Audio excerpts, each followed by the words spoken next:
Come on. There it goes. Bam. Hi, everyone. This is James Foster. And this is Gavin Stone. And you're watching the Break It Down Show. The Break It Down Show.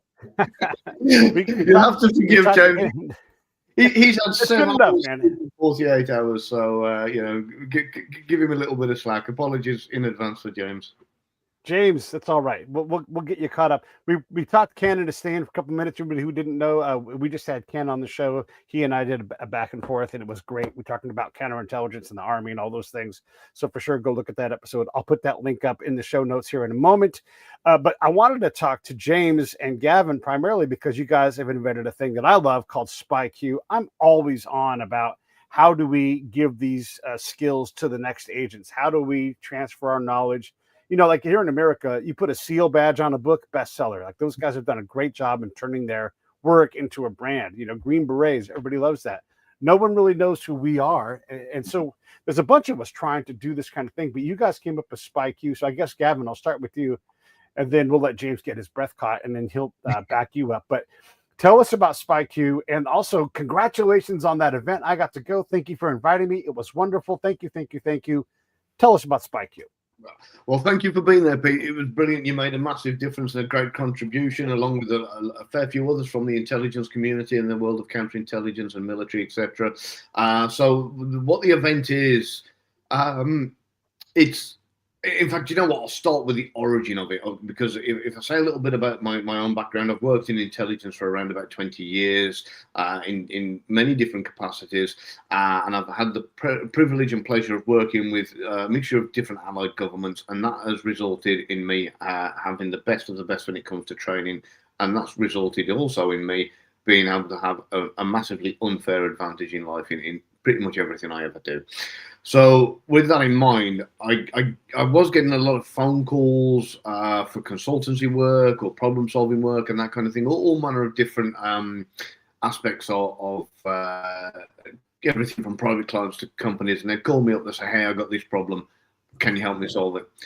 And one day my wife turned around to me and said, look, instead of, constantly having people call you and you've got another problem to solve for somebody else, and then a few months later or a year later they ring you back, now I've got another problem, can you fix this one? She says, that's great, but you're overwhelmed with too much to deal with at once, which normally I thrive on, but it was growing legs. And she said, why don't you just teach people to think how you think rather than solving the problem? So kind of teach a man to fish rather than give a man a fish theory. So that was where I thought, okay, yeah, why not? Let's take the training given to intelligence officers from all the world's best agencies. That's CIA, MI6, the Mossad, all the three-letter agencies, whole alphabet soup of agencies that are involved in this. And we're taking all the psychological training given to intelligence officers. We've wrapped it up, we've condensed it, and we've put it together so that it can be used every single day by ordinary civilians to give them a massive advantage to everything they do, whether that's buying a house, getting a job, anything they want. They can utilize this and have, just excel, basically. Perfect. And I'll bring James in. James, add to what, if I can get my screen to cooperate here, add to what Gavin was saying, maybe tell your origin story so we can understand just who James is and how you relate to SpyQ. And by the way, thanks for having me. It's our pleasure, and you were fantastic, by the way. And I won't give away what you did at the course, but I told you at the time how much it resonated with me, and it's just brilliant. So yeah, like Gavin, I've worked on intelligence operations, but I also sit in the top 10% of the world for all behavior profilers, and just about to get my PhD in neuroscience and behavior science. So I've gone down deep in that path, and that's what I try to complement SpyQ with. And like Gav said, this is all about leaving people better than we find them. And not only did we have the event, we have coaching programs. So, our coaching programs are designed for sometimes situational instances where, someone's phoned me up, getting on a plane, the parameters of what they were doing changed, they're panicking, I need some support, so they can dial into us. We can stand up pretty quickly, get what they need, sort it out, they land, we brief them, they go and do what they got to do, they get the outcome they need, and off they go. So that's a situational coaching. But we also have long form coaching as well, 6 weeks, 6 months.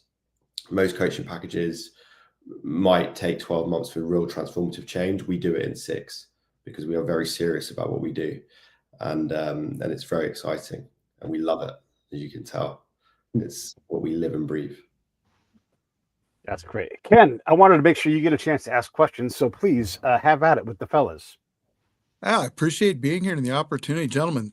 Great backgrounds, very interesting stuff. You know, as people that have seen me with Pete know, I've spent some time in the international community and working with things. But, you know, what do you see the biggest challenges then being in advising people in these different situations? One of the things Pete and I talked about earlier was, you know, Americans especially having this preconceived notion that everybody thinks like us, and those that haven't operated outside the United States and operated with other countries and other entities are at a real disadvantage. So where do you see that weakness, and what's the best way to quickly overcome that for somebody that's not had the opportunity to operate in these different environments? If I can get my damn thing here to cooperate. Sorry, everybody. My computer's being a little bit funny. Who wants to answer that, Gavin or James? Do you want to take it, James? Or I'll start with something that Ken, you actually said when you were going off, which was go from good to great. And can we just start there for a second? Because I found that to be just it was a throwaway comment, but it's so powerful. And we talk about the concept of being brilliant at the basics. And when you say go from good to great, what do you mean by that? Well, I mean, in the intelligence field or in anything, you can be good, meaning you're competent in it. You can accomplish that goal that's set in front of you. You can meet those priorities, and you're good at doing it. Being great to me is often stepping that next step, that not only am I able to influence what's right in front of me or solve that problem, but I'm able to anticipate the needs of those that I'm supporting or anticipate the needs of my organization, even before they themselves maybe have realized that need exists, and taking it to that next level. I want to amplify that and just say, like, when you have developed the capability that all the normal stuff doesn't stop you, inhibit you from doing your mission, whether it's internal or external, you know what to do, you know where the work is. And then the black belt, like above that level, is when, regardless of any situation you're in, you know that given, 3 months of working time, you'll be able to reliably improve the condition of your client. Like there's no exceptions. You know how to adapt to any situation because you've learned to adapt to all of them. And that's above that great level, and that takes time to get there. But that's what you're striving for, is any place, anytime, anywhere, you're going to be able to start to immediately understand where the improvements need to happen and how to apply your skills. Yeah, I agree with that. And if you remember when we started at SpyQ at the event, we started with a concept of limiting beliefs, and you have, in order to be great, you have to start with yourself. So many people, try to attack things, but without starting really understanding themselves and going deep on that. And it's only, I think, when you can dig up that level of self-understanding, can you then become truly, truly effective, because that stuff is leaky. So when you start to when you want to get to great and you've got stuff hidden deep down, it's leaky. And I can see Ken nodding, because we know, and it can be picked up, and it just makes the whole thing less effective. You have to be comfortable saying the things you're saying, especially if you're trying to elicit or exploit. You're doing these things. You have to be comfortable with how you're doing that. That doesn't mean you have to become a psychopath or a sociopath, although that helps. But you have to, like, whatever your pitch is, whatever your approach is, you have to be completely comfortable, because the folks we deal with are often damaged folks. And so imagine trying to pitch an abused wife or an abused kid or an alcoholic something. They have these limiting things already. You've got to work within their world. And if you're uncomfortable with that, well, then that's where your work begins, is how do I become comfortable in these situations? Yeah, and that's one of the most important things. This is where James comes in with the likes of profiling, because like what you were saying about understanding other people, you need to be able to understand yourself first. You get these people who believe, everybody believes they're reasonably good at reading body language, or they're reasonably good at understanding other people. And you sit them down and you ask them half a dozen real deep soul searching questions, even about themselves, and they don't know what the answers are. And you say, well, look, if you don't know that about yourself, you don't know that about your wife or your brother or your mother or your father, or, you know, these people that are right around you, and yet you're telling me you're great at understanding people, you know, then maybe we need to revisit that. And of course, you know, to back up what you said there, Pete, I mean, MI6, when you do the IONIC, which is Intelligence Officers New Entry course, when you do that course, about 6 months long, one of the main areas is all about getting uncomfortable, like serious levels of uncomfort. And this isn't just with, you know, probing questions or what people are saying or that kind of thing. They deliberately push you to all limits and all extremes. So, for example, and I'm not going to give exacts away here, because obviously I don't want to do anything that's going to create an issue later on down the line. But I'll give you the kinds of things that can happen.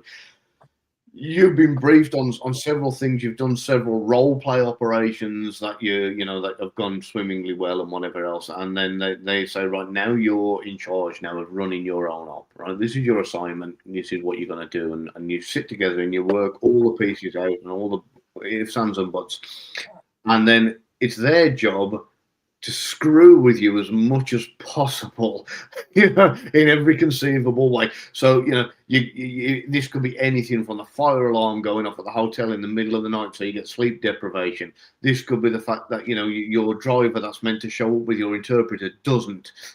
This could be the fact that, you know, you go back to your hotel room and you find all your stuff's been stolen and your room's been ransacked, and you're like, oh no, and then you've got to think on the fly, where do I get new clothes? What do I do? My wallet's going to have no passport. You know, there's so many things that you have to get around and operate around. And the idea is to increase and decrease multiple levels of stress, so you get that used to working in an environment that teaches you to be dynamic. You know, so whether the building next door is on fire, and whether, you know, you haven't eaten for 3 days is all irrelevant. You've got to do your job, and you've got to be good at doing your job, and that's all that counts. So they you know, and things they do go up and down in time. They deliberately mess you around. You know, they'll say, all right, we're going to be there for 0900, and you think, woohoo, I get a lane, and then all of a sudden, you know, late at night, we're going to be there for 0600 instead. You know, and then, oh no, and then of course you're down there for, of course, 1:45.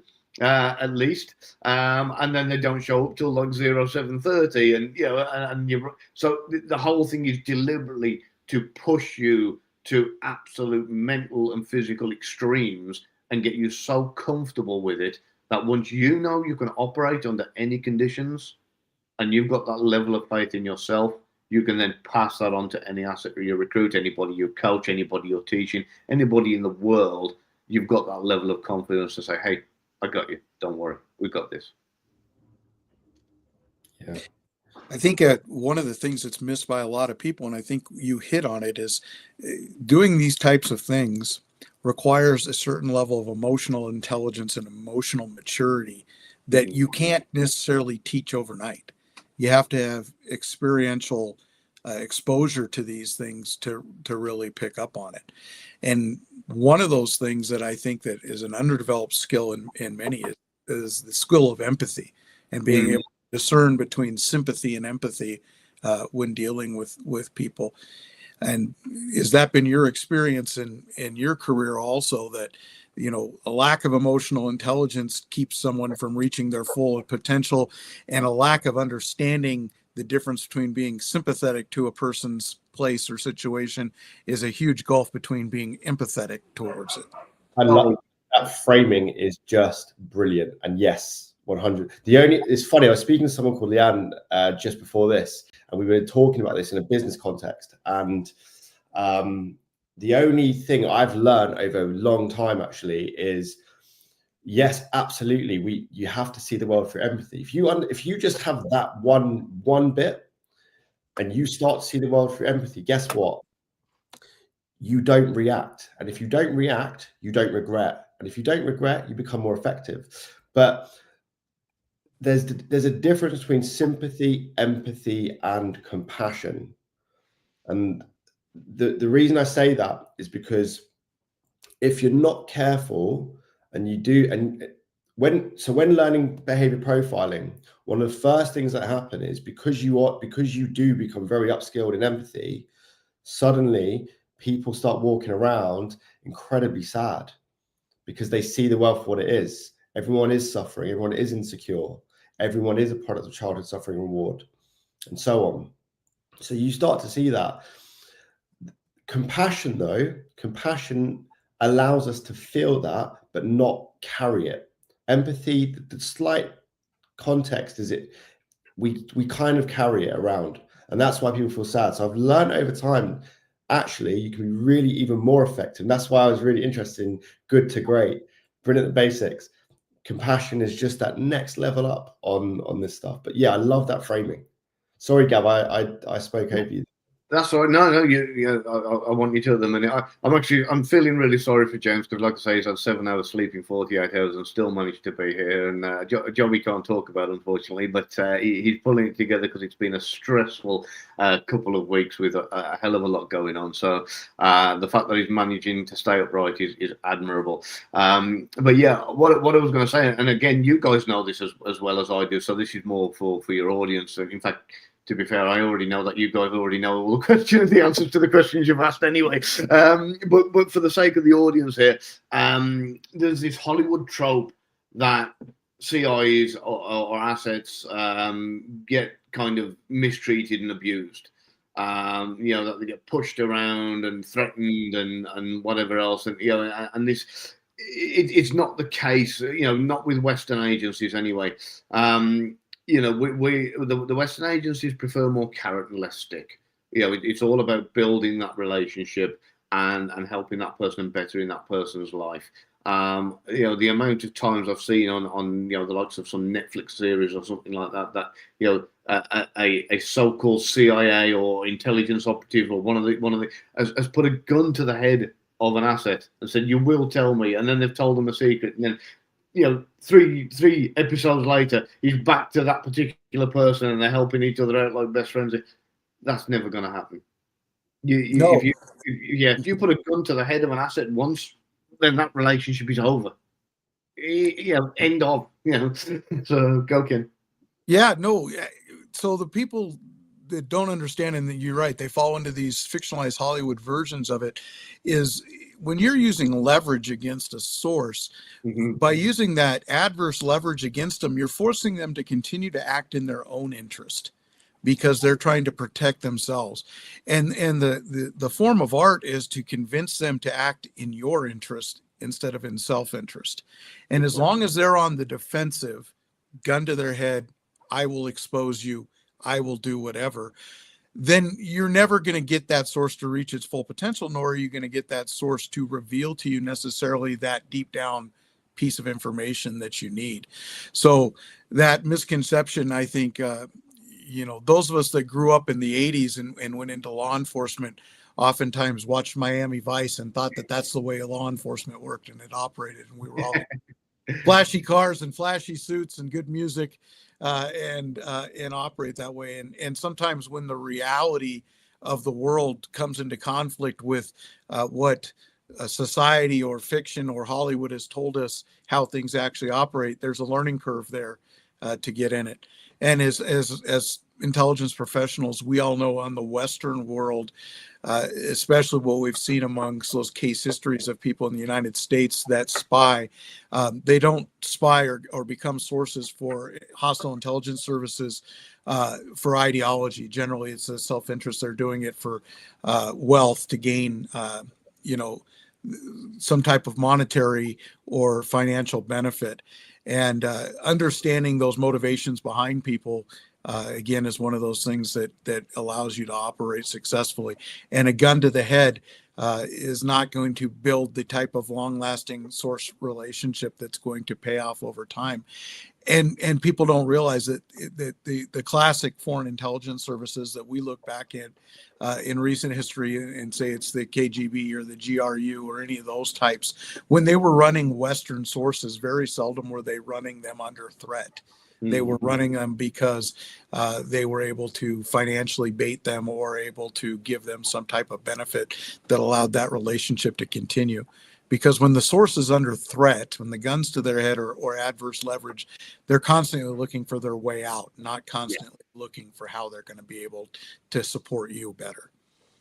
Exactly. And of course, I mean, don't get me wrong, that doesn't mean the likes of GRU and KGB haven't used these methods, because they have. You know, there's lots of, you know, honey traps that have gone on where, you know, they've used, you know, kind of explicit pictures or certain things that they've said.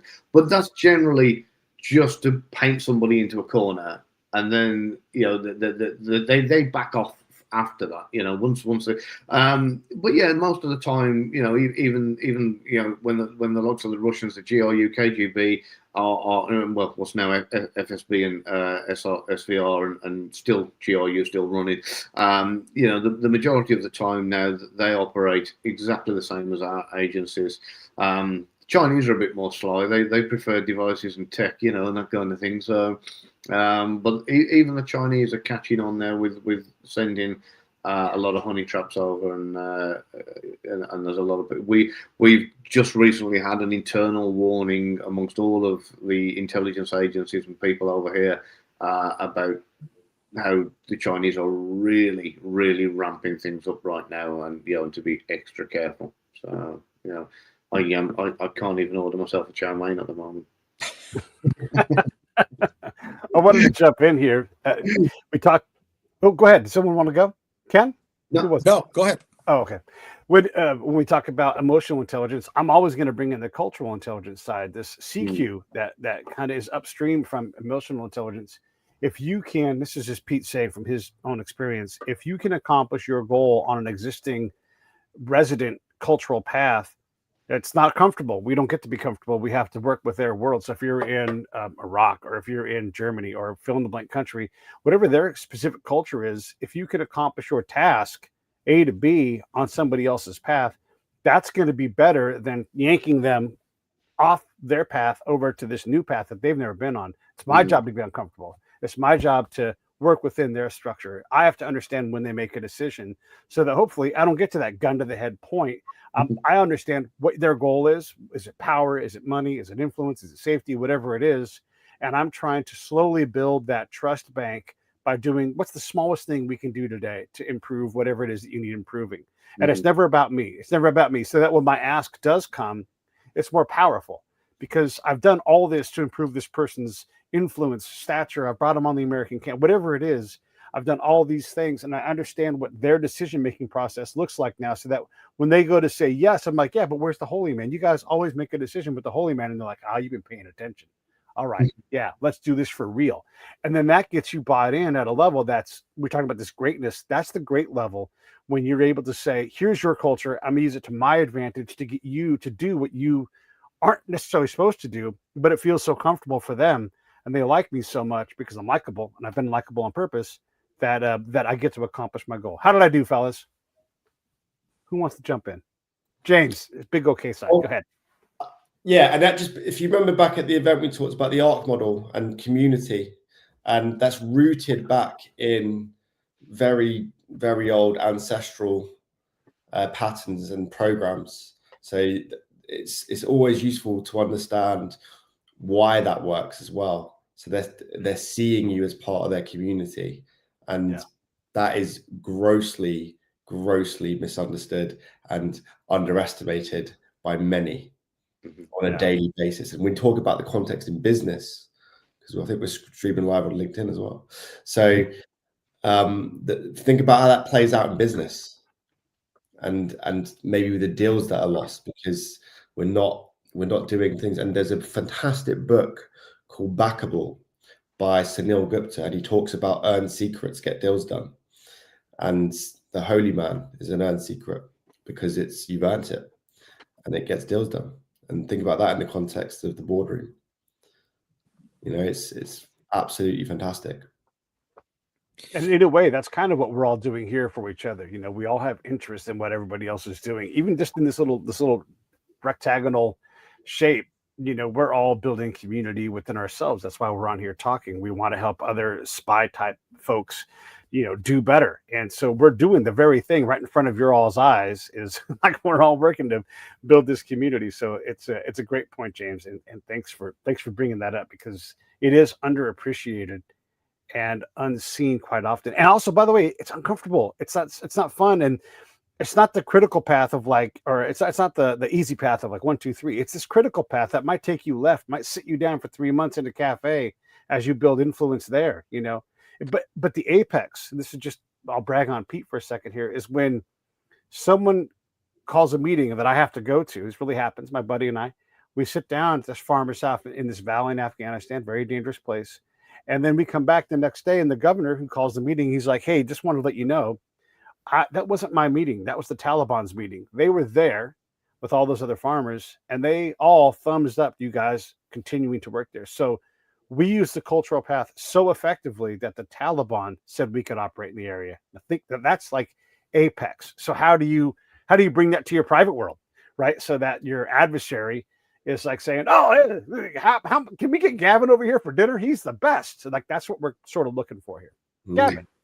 I tell you what, I will jump in there with something that because I think what you said there, Pete, was right. We are actually building a community in front of the world, so this to look at SpyQ and back up a couple of steps. This is the first time ever in the history of the world that all the different agencies, we've got KGB guys involved, we've got MI6 guys involved, we've got CIA guys involved, US military, Australian counterterrorism, British military. We've got a whole alphabetic spaghetti of 3-letter agencies and different people, and they've never ever been under one roof before, sharing the information and training secrets on this scale ever. So that in itself it is something monumental.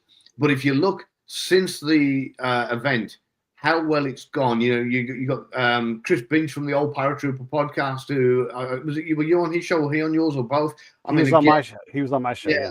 Great guy. So shout out to him. He's absolutely brilliant. It's wonderful that you've got Derek McManus, Australian counter-terrorism. I mean, the man's an absolute legend. Shot 14 times in 5 seconds by 7.62 bullets. And lived to tell the tale. And he's talking about mental resilience. He recently went on Alexandra King's show. There was people from all different government departments and military departments, and we've all networked between ourselves. So we're not just preaching this stuff, we're living it and practicing it and doing it to build SpyQ between all of us. Derek has gone on to say, "Hey, I want to do SpyQ Australia." We've also talked, me and you, Pete, and we're moving now into SpyQ America and Canada. There's so much going on, and the community continues to grow. There's been a couple of guys who've been instrumental to this. I mean, I've got to, if you don't mind, give a quick shout out to my mate Carl. His name's Carl Osmond, but everybody calls him Donny. And he's just been a brilliant. If anybody ever wants to learn about networking and how to run a network, he's just like the most amazing guy for that. He knows, I think, just about everybody. He's just awesome, and like in charge of pretty much everything. With me and James, is a British Army major called Steve, and again, his input has been phenomenal. He's like taken care of so much, and had you met Steve? He was one of the last keynote speakers, and he's getting involved even further now. So again, this whole thing is growing and snowballing, and I don't want to turn it into a BAFTA award or anything like that. Otherwise, I'll just be reeling names and agencies off all night. But like I say, we are all working within ourselves to then make it grow more and more and more. And Pete, when we're off air later, I'll tell you about some of the advances and some of the things that have gone on behind the scenes since the event that we are going to be able to bring to the table. Because next events, they're going to be bigger and better than anything. I love it. Yes, that's exciting. Yeah, it was a lot of fun, everybody. We got a lot of folks up there talking about these things, and every single bit of it I thought was relatable to what I did on the ground. Stuff that either I would like, "Ooh, I'd use that," or "Yep, that's right. Yep, that's right." And when you're working in these challenging environments, it is exciting. I don't want this to be like a big sales thing, but I'm just so excited about what you guys have invented. It's just so cool. Ken, I'm going to bring you back into big. Yeah, something I found real fascinating from what's gone on in the conversation the last 10 minutes and talking about this cultural intelligence and emotional intelligence and getting all these different backgrounds together in one place is when it comes to threat and vulnerability, very seldom, with the exception of emerging technology, has the human threat changed. In that human frailty, human weakness, cultural frailty, cultural weakness crosses all generations. And by having, in one place, which it seems like you're doing, this historic background of threat that people have encountered before. You mentioned something about a honey trap or a honey pot before.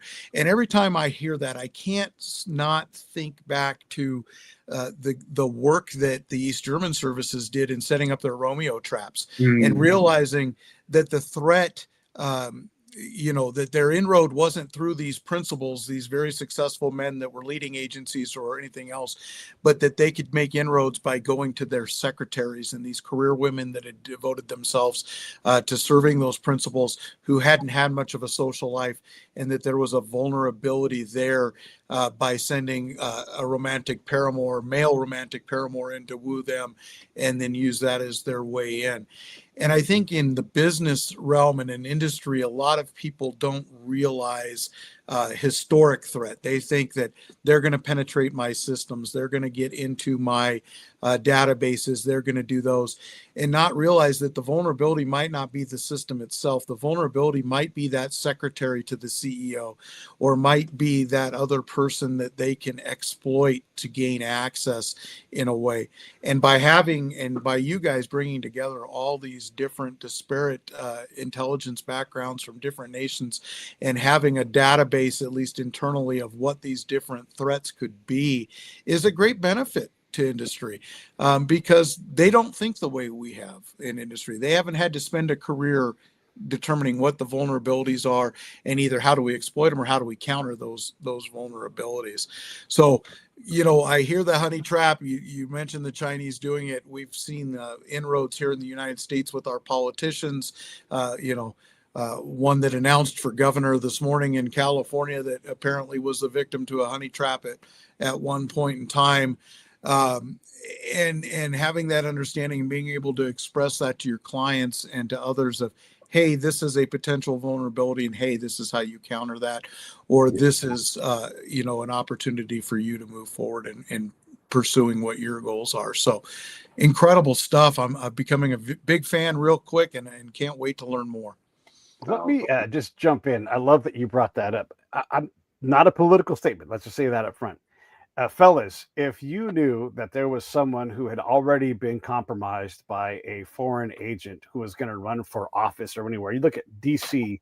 I always say, like, if I was adversarial towards the United States and from another country and everything, boy, I'd go there because there's no culpability. Like, I can go out and just set up a network, take my time, and have one of the greatest careers of all time, and just seed it with secretaries, aides, chiefs of staffs, the actual person themselves.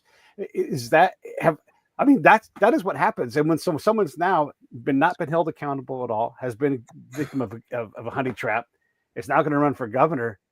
I mean, I'm not big on saying so-and-so's an asset, but how can you, in this case, not say it when they've been an asset? So any thought, and this, we're not talking about California, we're not talking about politics, but when you look at a target-rich environment like that, who wants to go? Would you? I'll let Gavin or Ken answer, and then I might follow in. But I will just say, I'm in possession of a Russian document that's been fully translated into English, and the title of that document is "Psychopolitics and How to Destroy America."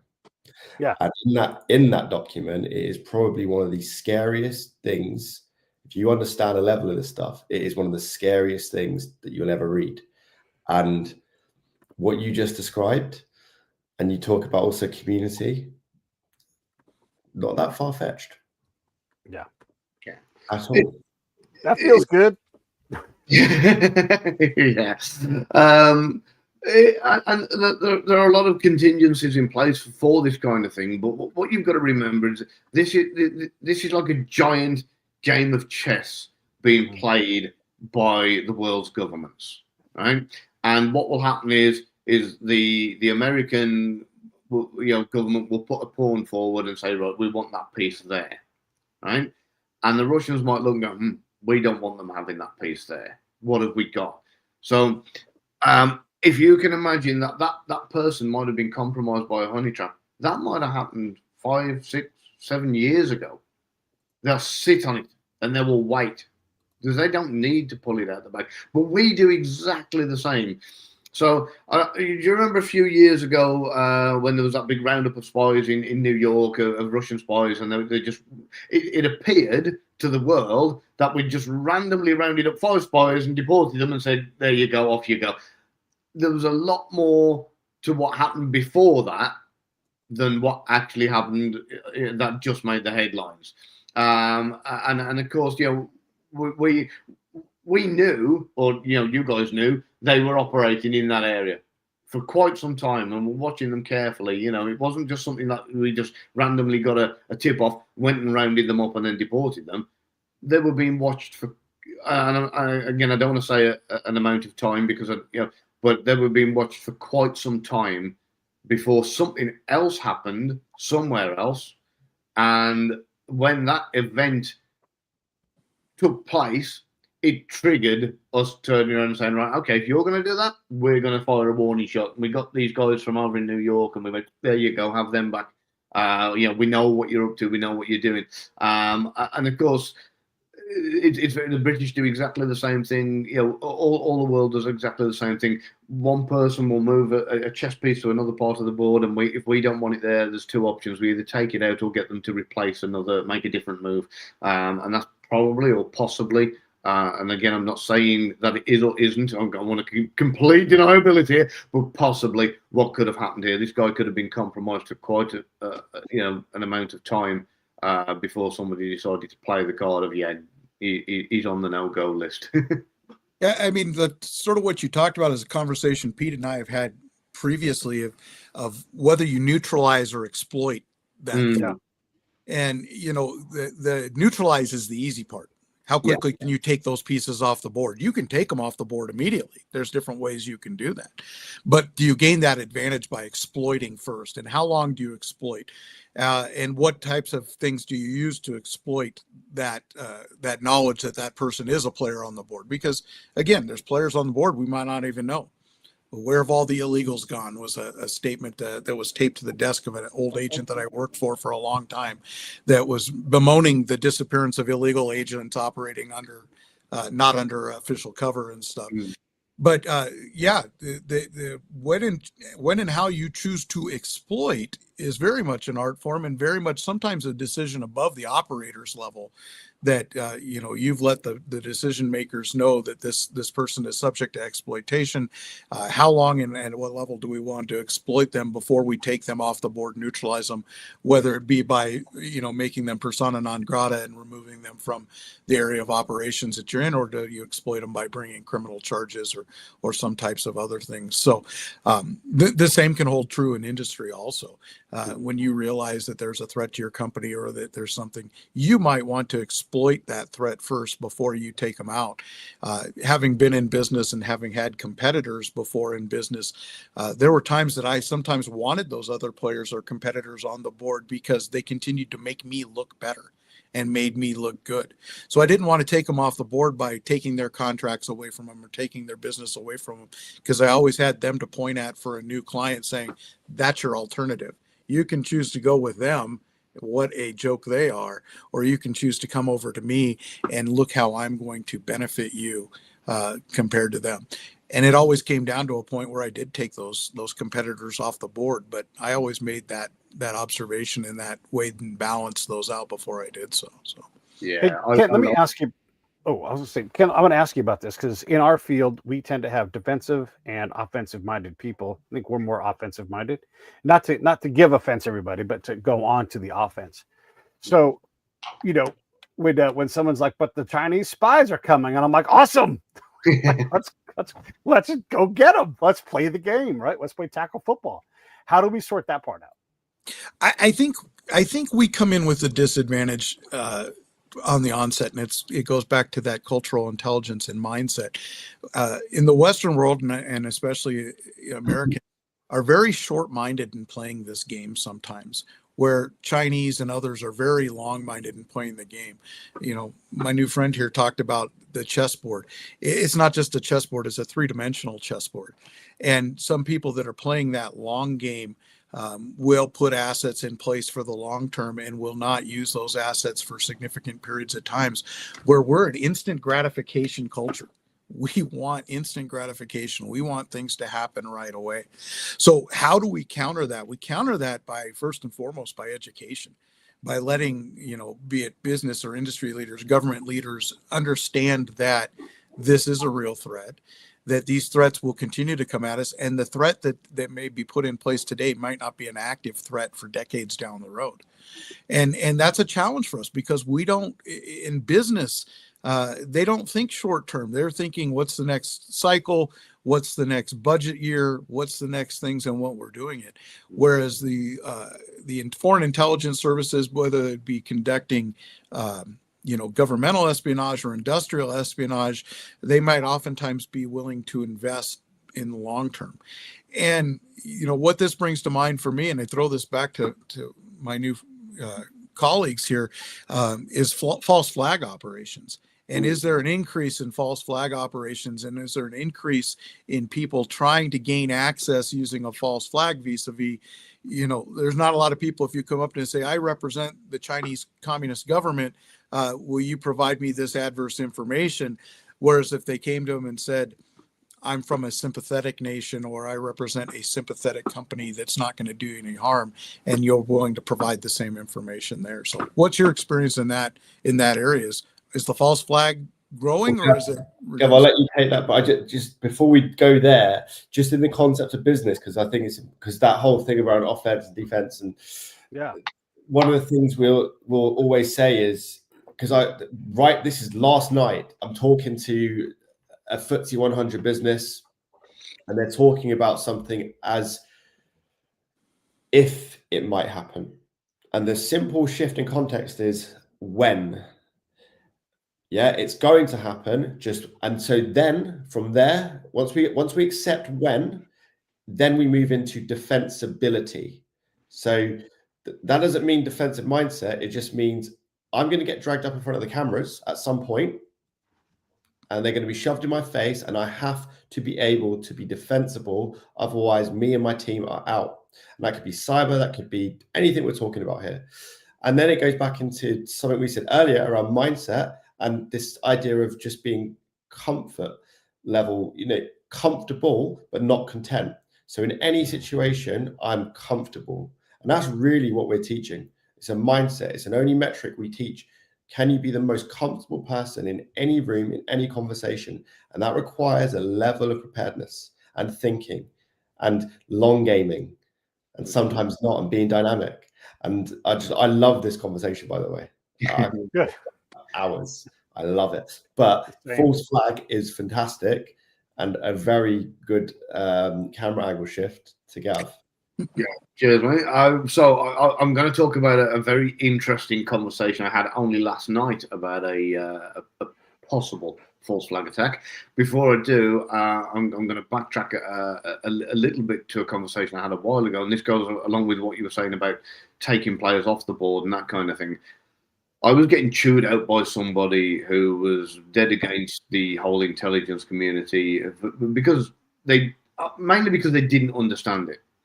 And when I sat down with them, they were saying, "Well, look, you know, you got all these extremist websites. I'm not going to name any particular demographic or group or anything. I'm just going to say extremist websites that were blatantly available on the internet for anybody to look at, to join up, to find out more about." And I said, "Look, why? You know these are there.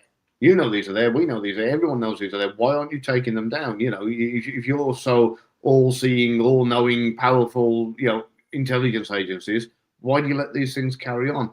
And this goes to exactly what you were saying about taking players off the board or exploiting the situation.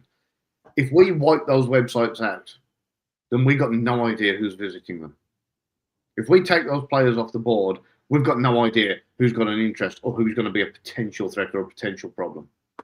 But if we notice somebody keeps going back again and again and again, maybe getting a bit more involved, rewatching something, passing it on, sharing it, saving it, blah, blah, blah, looking for other similar websites and that kind of thing, all of a sudden we've got somebody who's on the radar as a potential problem, and we can look into them, and then we can start saying, right, do we need to take things a bit further? Do we need to, what do we need to watch this particular person? And when they understood it, it changed their perspective entirely on, the whole dynamic of the situation. So that just kind of, marries up with what both you guys were saying about the whole kind of, utilizing something versus wiping it out. And then a conversation I had last night. So I'm going to be really, really careful with my choice of words here. The Russian attacks on the ship outside, and they say the Romanian border, on the sea on the outside of the Romanian border, was timed with an attack in Poland on one of the main railroad arteries from Poland to Ukraine. And the attack came, it was very, very close to Ukraine, and was very unlike Russia in the way it happened. Now, where the conversation led was because there was speculation that it wasn't Russia that attacked this train going to Ukraine, even though it was one of the main arteries, and that it was actually Ukraine doing a false flag attack on that railroad themselves. And the person was like, well, why would they do that? The other person, it was a three-way conversation, was like, well, why would they do that? And I said, because right now, America has just pulled back everything from Ukraine. It's been ongoing for some time. There's a lot of issues, and what they really, really, really need is the backing of the rest of Europe. They need to drag France and Germany and Poland and all the others into that war, because America has pulled out. They've got nothing else and nobody else. Whereas if Ukraine, it's like the jealous ex who smashes their own windows and then calls the police and goes fruitcake and tries to get an injunction. This is pretty much what. And again, I'm not saying it has happened, so please make a note of not editing this piece. I'm just saying it was speculation that it could have been done by the Ukrainians themselves in order to drag the rest of Europe into a war to get defence and backing. So that was a position that was being looked at and considered. So this right now, what I'm talking about, is not even public knowledge. Well, it wasn't until about 30 seconds ago. So this was something that we're looking at. So, but is it a possibility that this kind of false flag attack is happening constantly? Yeah, all the time. Yeah, again, people that forget history are doomed to repeat it. And as professionals, if we look back and we say, the most devastating war in history across Europe started with a false flag operation of making it appear that the Poles were attacking the Germany. Governments will always use that to their advantage. Intelligence agencies will always propose that type of thing because it's been effective. It's worked. We've seen it happen over and over again over time. And do you see that same threat being posed towards industry too? I mean, is it possible to run a false flag operation to gain industrial intelligence and to gain product or marketplace advantage? And are you seeing that happen? And can you give any examples of it happening? Oh, for sure. I mean, you've only got to look at any company, especially if it has any kind of political tie, is a potential target. I mean, look at the likes of Elon Musk, for example, on what happened to Tesla the minute he got involved. You've got people going out setting fire to other people's cars because it had a Tesla badge on it. You get these things. It just takes one post to go viral, just one post to go viral online that says boycott this company because they support this group, or something along those lines. And the problem is, a lot of the time, a lot of people, they are too quick to judge. They will like things, share things, comment things, believe things without checking it out, without knowing if there's anything real or anything behind it of any substance. They will just automatically go out. And I have seen several companies over the last few years and the damages that have been done just through social media and through posts on social media and these kind of attacks. Whether those whether the news and information is true or not at this point is absolutely irrelevant. It just goes to show the power of a simple social media post and how much damage it can do. And yes, it happens in industry all the time. I think how do you teach society? Because I think we have really lost it in the United States, and I'll let you comment on the UK, of having a healthy level of skepticism about these kinds of things and not accepting them the way we are. As intelligence professionals, we have built into us, after a period of time, a healthy level of skepticism about whatever information or intelligence we're receiving or whatever reports. But how do you teach that to leaders outside of the intelligence community and outside the military, that a healthy level of skepticism is just that, healthy? I'll let you know as soon as I find out. I honestly don't know. I mean, we're at a stage now. I mean, there's a saying in the world of deception detection, and that is, that a lie will travel halfway around the world before the truth has got its shoes on. But there is also the other side of it, and that is the fact that a lie might have speed, but a truth has endurance. So the problem is unfortunately, yes, the truth might have endurance, but by the time it gets there, the damage has already been done. So as for leaders, I mean, it's becoming more increasingly difficult to get anybody at all just to step back from something that they don't find emotionally triggering one way or another. If they see somebody, whether it's a political figure or a company or whatever it is that they don't like, and it's something that goes against that particular person, they'll share it and comment on it and whatever else before they've even had a chance to check it out, and it's the same in reverse. If somebody they do like and it's something positive, they'll have exactly the same kind of thing. And I think what people need to start realizing is that the internet,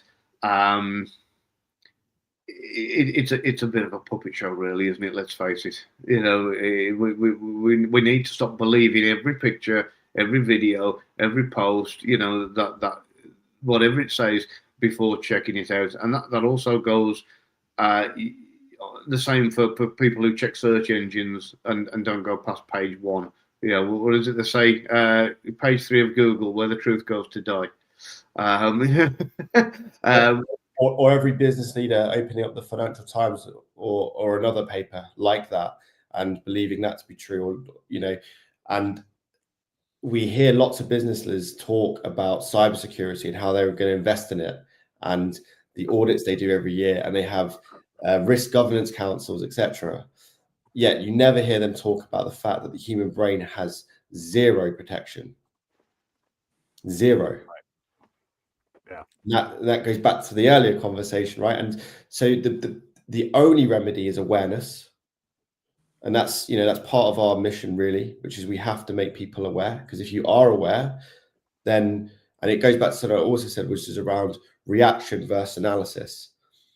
In the intelligence world, we are taught, as you know, to delete reaction, replace it with analysis, because reaction, usually what follows is regret, whereas analysis means there's a check and then. And that one little thing could be tremendously powerful. But also check where you get. If all the news is saying something, must be true. Yeah. Must be true. We had a story yesterday, and again, not a political statement, but the headline of the story started out with the word blistering, and then it was a resignation, blistering resignation letter from about so and so. So that's already, like, this is my big thing. This is affect. They're trying to get you because you don't like the person they're writing about, and they see the word blistering. Ooh, I have to have the salacious details about how this letter blistered the person that they quit from, and that tells me already, like, oh, this is not real news. This is going to be some kind of thing to inflate my emotions in a way that isn't going to help me accomplish my goals. So bypass, don't read it. But I note it because there's influence. And then I'll see, and maybe this will work in this case, maybe not, but you'll see headlines with the word blistering in it. Blistering, blistering, blistering, blistering. The gruesome, the ghoulish, all these kind of words that make it into headlines. This is all part of this influence that we're talking about, where you're trying to do whatever your goal is, trying to get this response so then you can work off of that response that's emotional as opposed to just apathy. Apathy is what you're trying to avoid. Yeah. Fellas, Do you mind if I jump in here? please.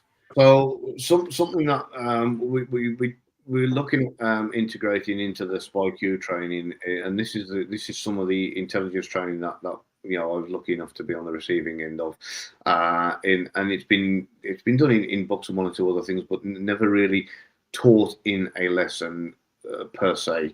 So this kind of training is to teach people the difference between what's commonly known as System 1 and System 2 thinking.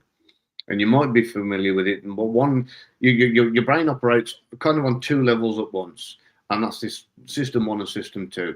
System 1 is it looks at something and goes, "What's the quickest, most logical answer?" If it's accepted instantly, it's dropped in that gives you close your bucket, and then you go, "Okay." And your System 2 thinking goes, "Oh, he's got the answer. We don't need to carry on."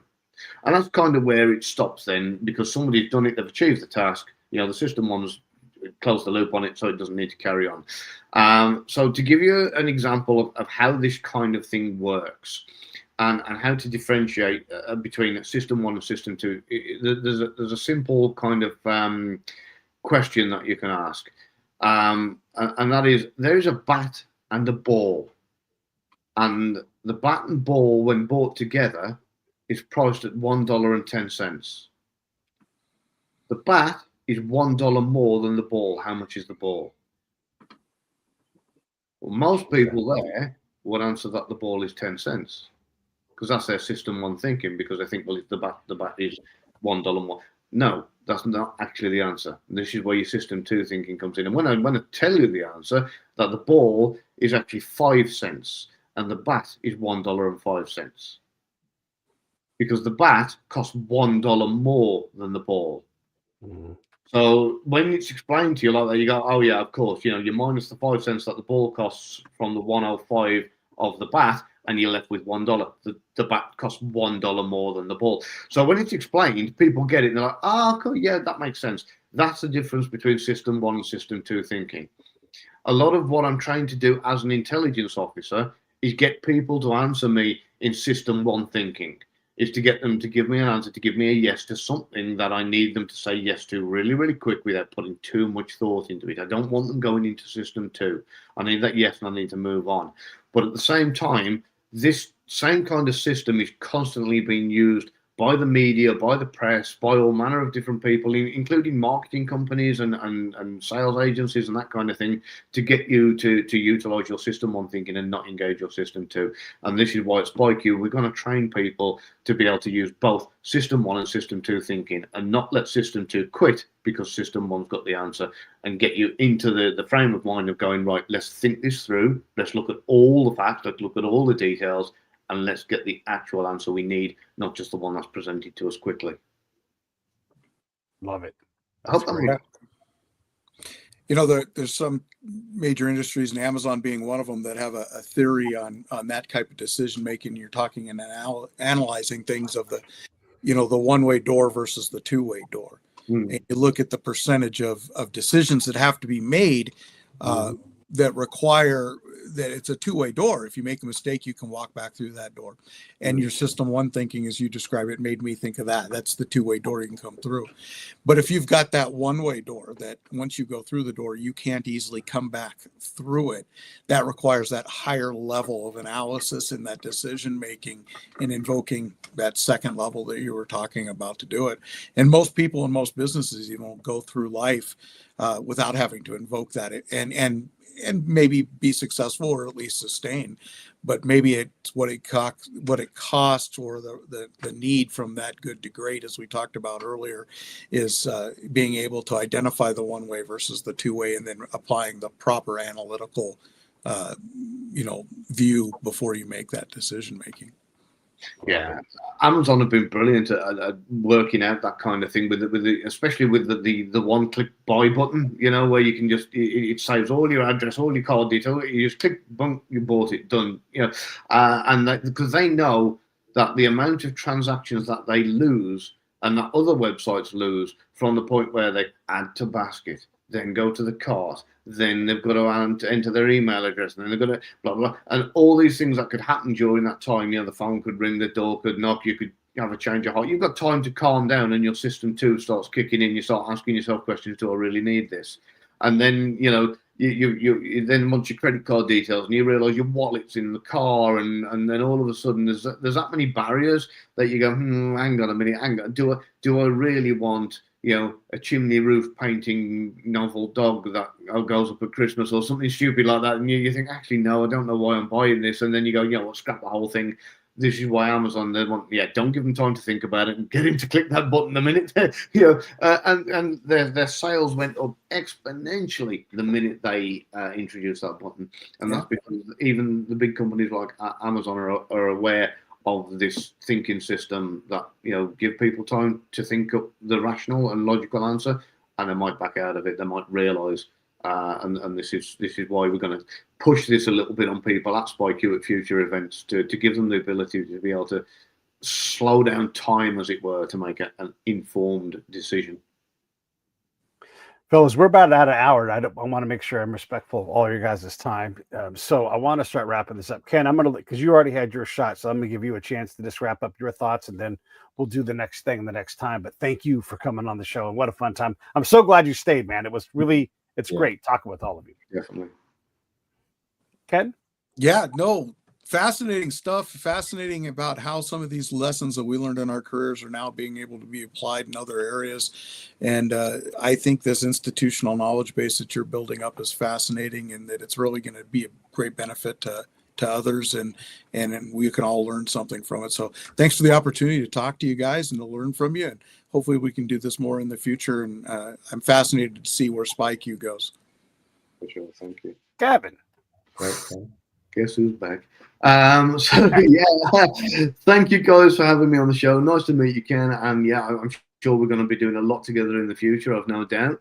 I want to give a quick shout out as well to somebody, David Harry at the London Spy Tour Guide. He's been an absolute wonderful guy. He's done some tours for us. We're gonna have a SpyQ company tour in London soon, and for anybody who's going to be able to make that, there is going to be David Harry taking everybody around all of London's spy sites, and there will be a few real spies there as well to be able to answer questions on the day as well. So for David Harry, this one's for you, buddy, and Pete. Thank you again for having me on the show. It's always a blast. I've enjoyed every minute. Thank you. Cool. Thank James. you, Pete. Well, Pete, just reiterating that. Thanks for having us on the show. Ken, I've really enjoyed talking to you and just your insight. We need to stay connected. Our website is under construction. We're building a new website. So when you go to SpyQ, you'll see an event that has passed. So bear that in mind. Go visit socials if you want to get hold of us.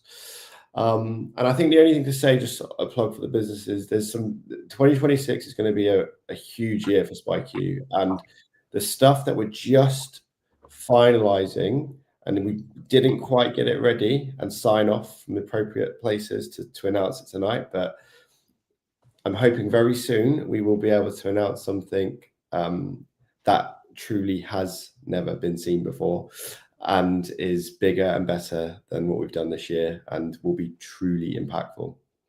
I want you to break that news on the Break It Down show when you get ready to go. All right, there it is. All right, cool. Everybody, thank you all so much. That's back-to-back spy shows. That's awesome. That's a great way to wrap your Friday. I will see you all on Monday, and we're ready for Thanksgiving week. Thank you again to everybody here on this panel. It was awesome. I love talking about this stuff. If you are an up-and-coming counterintelligence agent or somebody like that, reach out, Pete at breakitdownshow.com. I can connect you with any of these guys. I can connect you to SpyQ. If you're a counterintelligence agent, I can get you in the association. Just send me a note. I'm not hard to find, and I will talk to you all soon. All right, here we go.